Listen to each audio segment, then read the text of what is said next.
અમરેલી નગરપાલિકાના ward number 9 માં દેરાણી જેઠાણી આમને સામને। ભાજપે જેઠાણી તો કોંગ્રેસે દેરાણીને ટિકિટ આપી। કોંગ્રેસના ઉમેદવાર કાજલબેને પરિવર્તનનો મક્કમ નિર્ધાર કર્યો તો ભાજપના રેણુકાબેને વિકાસના મુદ્દે જીતનો વિશ્વાસ દર્શાવ્યો। પરિવારમાં કોઈ વિખવાદ નથી, માત્ર વિચારધારાની લડાઈ હોવાનું કહ્યું। અમરેલી નગરપાલિકાની વોર્ડ નંબર 9 ની બેઠક સમગ્ર જિલ્લામાં ચર્ચાનું કેન્દ્ર બની। મારા જેઠાણી છે તો શું થયું, મારે કામ કરીને બતાવવાનું છે। હું કામ હારા હારા એવા કરીશ કે આ પરામાં કોઈને મારી ઉપર વિશ્વાસ તૂટે એવું હું કાર્ય નહીં કરું। વિશ્વાસ કેવરાવીશ કે હું ઊભી રહીશ તો આ કાર્ય બધા કરીને બતાવીશ અને આગળ પણ વધુ હું કોશિશ કરીશ બનતી કે મારથી થશે એટલી કોશિશ હું કરતી જ રહીશ કે આમાં સુધારો લાવીશ એટલે લાવીશ। ભાજપ તરફથી મને ટિકિટ મળી છે।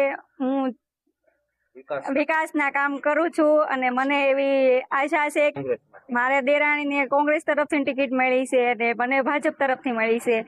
સૌનો વિચારધારા અલગ અલગ હોય છે, અમારે કોઈ વાદ વિવાદ નથી। પરિવારમાં કોઈ વાદ વિવાદ નથી।